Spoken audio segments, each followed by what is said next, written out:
Start. नमस्कार दोस्तों, मैं आपका संजय बेड़िया गिरगांवकर और मैं Arif Khan look like of Anil Kapoor बोल रहा मैं हिंदू हूं और ये मुसलमान, पर दोनों जिगरी दोस्त, भाई, दुख सुख के साथी। मैं आप लोगों से ये कहना चाहता हूं कि कांग्रेस की सरकार हो या भारतीय जनता पार्टी की सरकार हो, देश आजाद होने के बाद हम जनता को क्या मिला।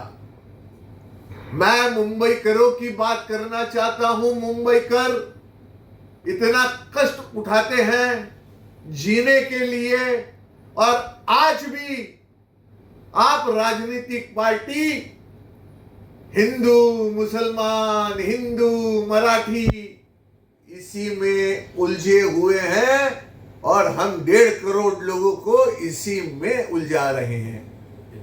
आज भी मैं आपने अच्छे पानी की व्यवस्था करने की आपकी औकात नहीं है कि मुंबई कर अच्छा पानी पिए। आज भी रोड के जो हाल है, इतने टेंडर आप निकालते हैं,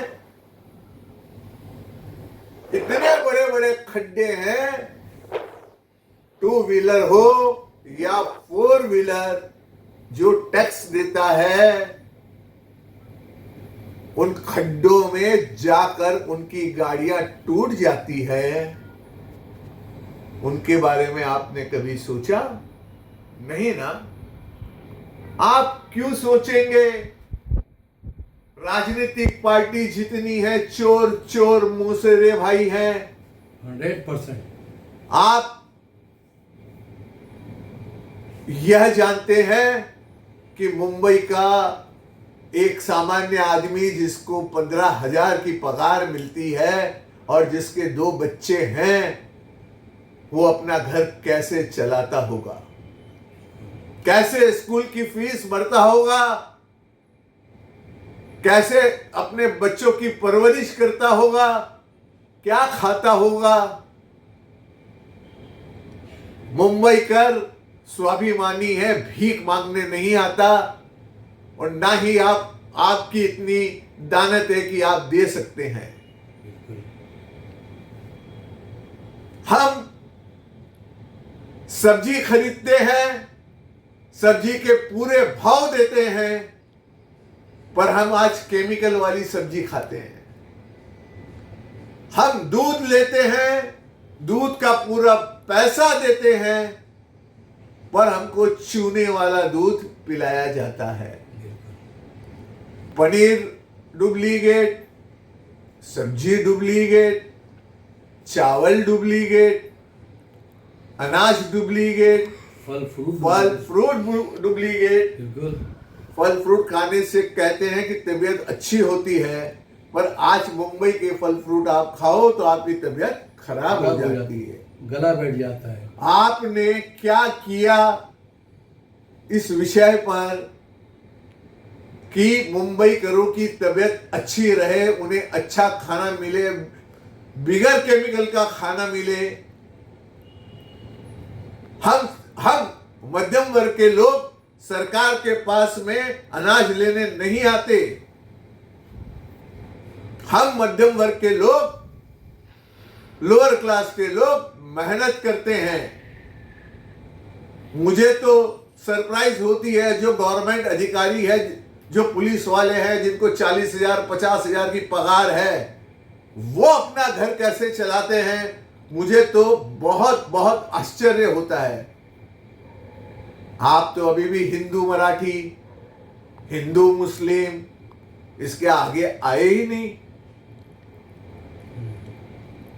भारतीय जनता पार्टी का अध्यक्ष कहता है कि कहीं आप शिवसेना को अगर आपने जिता दिया तो खान मेयर बनेगा। जैसा विदेश में कोई खान, कोई एक मुस्लिम मेयर बना है, अरे अमित साटम जी, अगर कभी विदेश नहीं गए हो तो एक टाइम विदेश यात्रा जाइए। लंदन के लोग वहां की नदी का पानी पीते हैं। आपकी देसी लैंग्वेज में मैं कहूं तो टैप वाटर, जो वॉश बेसिन में जो पानी आता है बाथरूम में, वो पीते हैं और पी के वो स्वस्थ रहते हैं। आपने ऐसे विकास पर तो कोई बात नहीं की। आपने तो कह दिया कि मुसलमान आएगा, हिंदू आएगा, मराठी आएगा। आप 3-4 राजनीतिक पार्टियों के बीच हम 1.5 करोड़ 2 करोड़ लोग जो मुंबई में रहते हैं, उसके बारे में आपने क्या सोचा? आज भी आप सिर्फ रोड खोदकर पानी की लाइन और ड्रेनेज की लाइन डालते हैं। आरिफ भाई, मैंने एक आईटीआई में सवाल पूछा फायर ब्रिगेड से कि अगर 80 माले पर आग लग जाए तो आपके पास में 80 माले तक जाने के लिए लीडर है क्या? बिल्कुल। तो उन्होंने मुझे जवाब दिया, बहुत अच्छा जवाब दिया कि यह जानकारी गुप्त है, वो हम आपको नहीं बता सकते। तो 80 माले पर लीडर नहीं जा सकता, इसका जवाब इन्होंने मुझे कहा कि यह जानकारी गुप्त है। इसमें जानकारी गुप्त क्या है?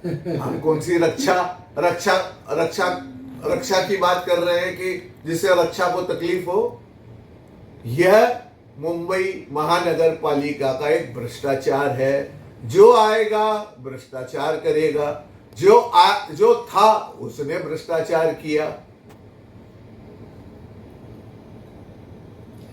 मैं केमिकल मुक्त खाना हमें आप कब देंगे? हम पैसा देकर खरीदते हैं। हर तीसरा चौथा आदमी मुंबई के अंदर डायबिटीज और ब्लड प्रेशर का पेशेंट है और हर 10-12वां आदमी कैंसर की ओर बढ़ रहा है। कितने हॉस्पिटल हैं आपके पास में? उस हॉस्पिटल में कितने डॉक्टर हैं आपके पास में?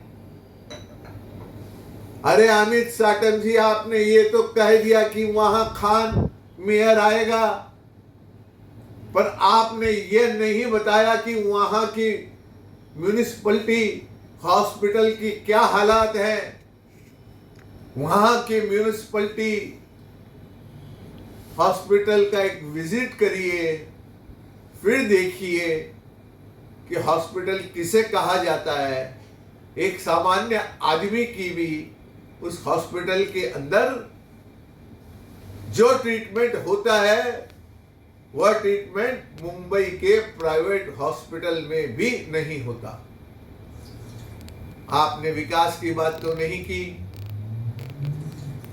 आपने हमारे स्वास्थ्य के बारे में बात नहीं की। 15-20 हजार रुपया जो आदमी कमाता है वो घर कैसे चलाएगा, उसकी बात नहीं की। तो आप करना क्या चाहते हैं? हमारा वोट लेकर करेंगे क्या? मैं तो चुनाव आयोग से ही अभी कहता हूं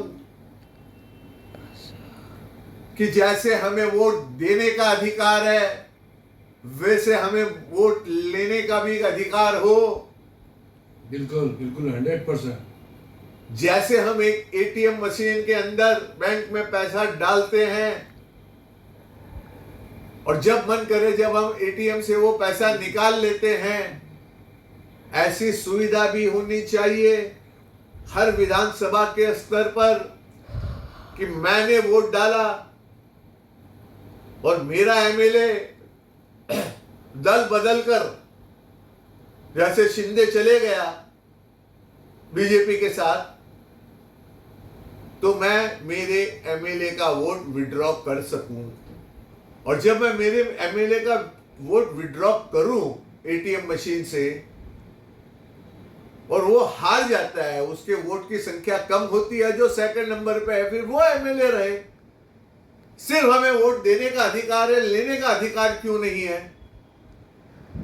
100% सही। बताइए आरिफ भाई, आपका बोलना क्या है इस पर? दोस्तों, ये जो आज सियासत में हिंदू मुसलमान, हिंदू मुसलमान, हिंदू मुसलमान, गाय गोबर, मंदिर मस्जिद, इस पर बातें हो रही है, शिक्षा पर बातें हो रही, ना वाटर पर हो रही, ना गटर पर हो रही, ना पानी पर हो रही, ना साफ सफाई पर हो रही, ना बच्चों की शिक्षा पर हो रही। लाखों जो स्कूलें हैं वो बंद कर दी गई है, और जो अभी मौजूदा सरकार है वो चाहती है कि ये देश में हर कोई अनपढ़ रहे, कोई बच्चा पढ़े ना। तो यही सारी बातें हमारे इसको मद्देनजर रख करके हम दो लोग बैठे हैं, एक हिंदू है, एक मुसलमान है, और दोनों जिगरी दोस्त हैं। और दोनों जिगरी दोस्त है। बस मैं इतना ही कहूँगा आपकी आंखें खोलने के लिए कि मेरा प्यार खुदा ना होना मुझसे जुदा, तू है हिंदू मैं मुसलमान, तू पढ़े मेरा कुरान मैं पढ़ूँ गीता तेरी, कि मेरी जान है तू मेरा ईमान है तू।